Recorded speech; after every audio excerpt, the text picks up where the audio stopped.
Bom, então agora eu quero mostrar para vocês qual que é a relação que existe entre o trabalho e a energia cinética. A gente vai começar pensando num bloco, tá? Ele num bloco, num plano horizontal. Então, eu pego esse meu bloquinho e eu aplico uma força nele aqui. Quando eu aplico essa força, a gente já viu pela primeira e segunda lei de Newton, que quando eu aplico uma força, eu vou ter uma resultante aqui diferente de zero, eu vou estar dentro da segunda lei, e a velocidade do meu bloquinho vai mudar.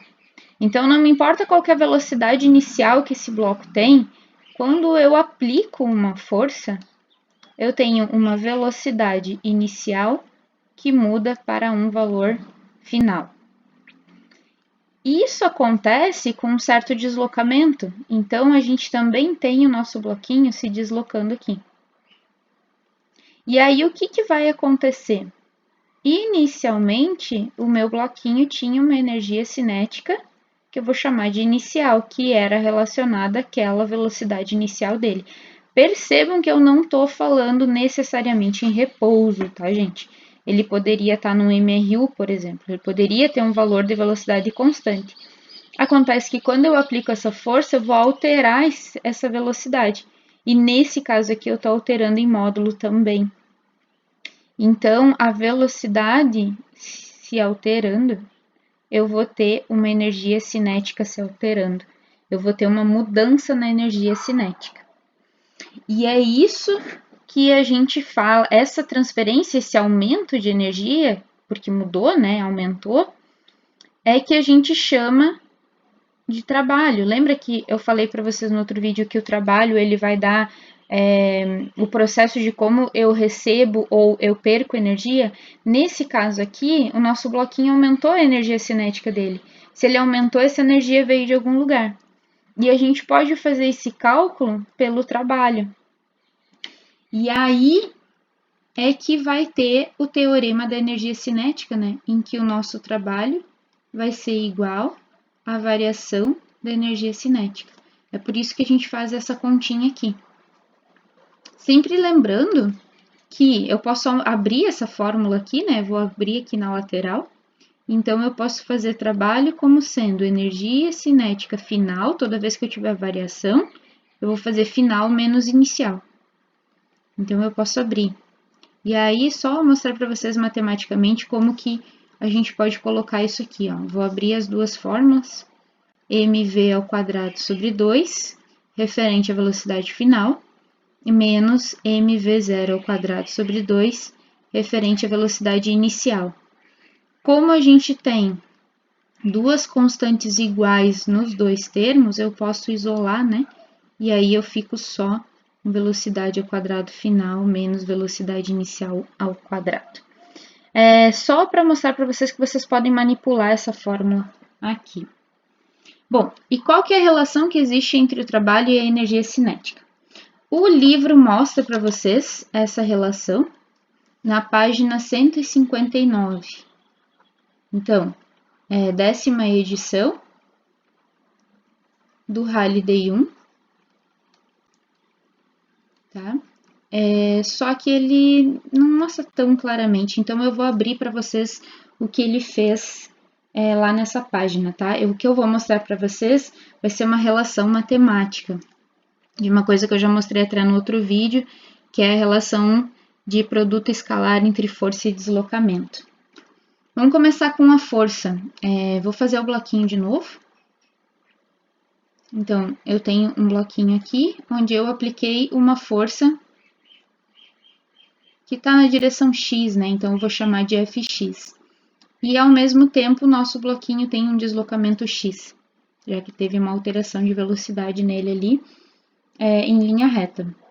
E aí, eu comentei ali no início, quando a gente faz isso, a gente está dentro da segunda lei de Newton. Então, vou colocar ela aqui para vocês. Em que eu tenho Fr igual a massa vezes a aceleração. Nesse caso aqui, é uma Fx, que é igual a uma massa vezes um AX.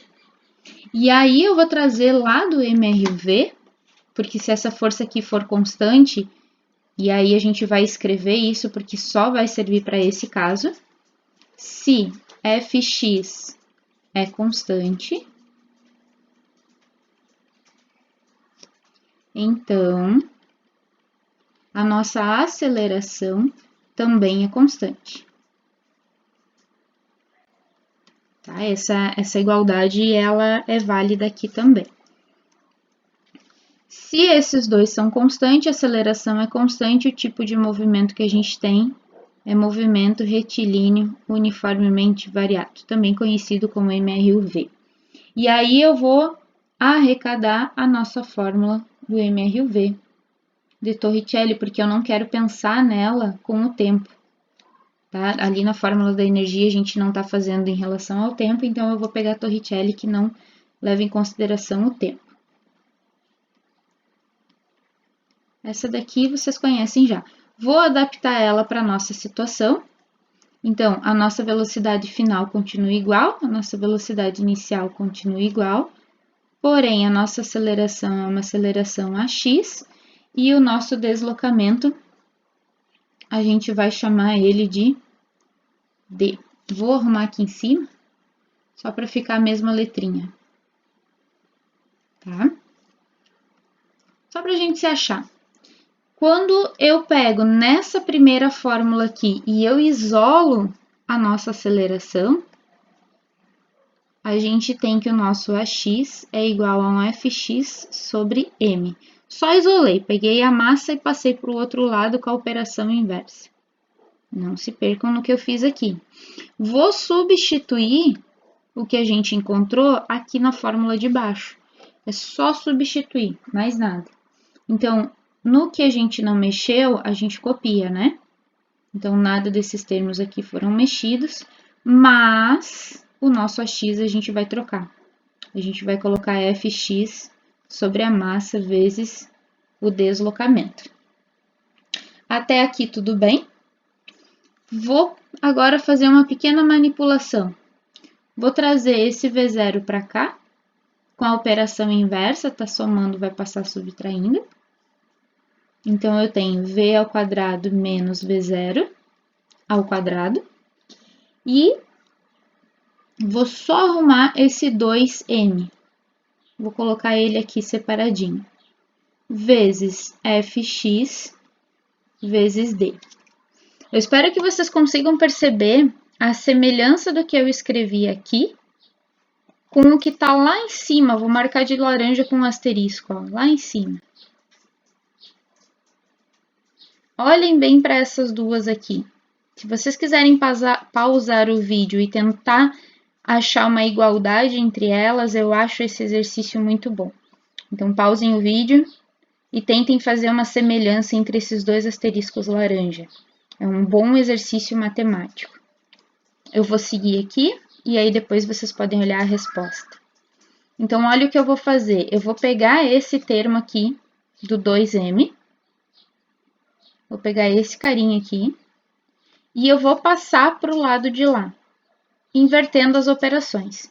Quem está multiplicando passa dividindo, quem está dividindo passa multiplicando. Como eu tenho uma subtração e eu vou passar para o outro lado com multiplicação e divisão, tem que aparecer o parêntese. Vejam se vocês colocaram o parêntese quando vocês fizeram essa manipulação matemática. Eu vejo muitos de vocês nos exercícios se esquecendo e não pode, tá, gente? Porque aí a conta tá errada.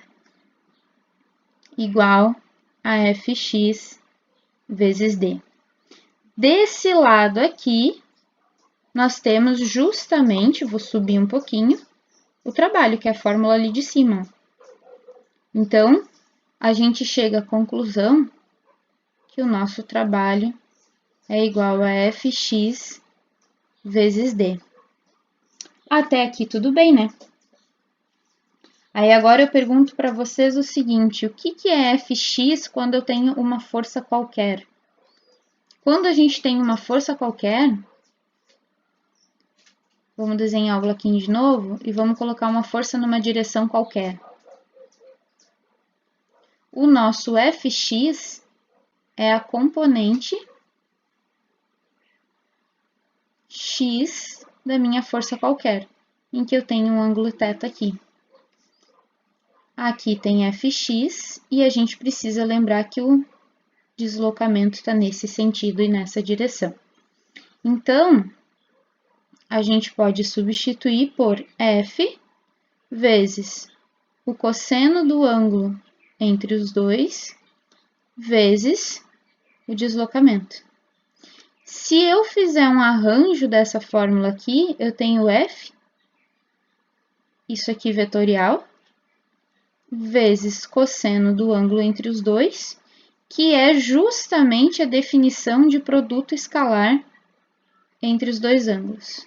Aqui eu coloquei flecha onde não era para colocar, gente, perdão, já tirei. É o valor do módulo, né? É o módulo da força vezes o módulo do deslocamento, vezes o cosseno do ângulo entre eles. E aí sim é a definição de produto escalar. Eu me antecipei na hora de colocar a flechinha. Mas é isso aqui que é feito naquela página 151, perdão. Já vou conferir se eu coloquei o valor certo lá em cima da página.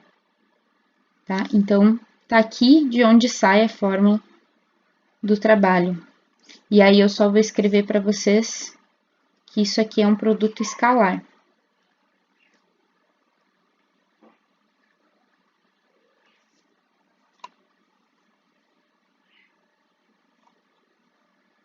Eu errei a página aqui. Então, vamos arrumar. A página é 151, 10ª edição do Halliday, tá? Arrumem ali a página, confiram as contas, vejam se vocês entenderam, porque a explicação do Halliday tá bem boa nessa parte.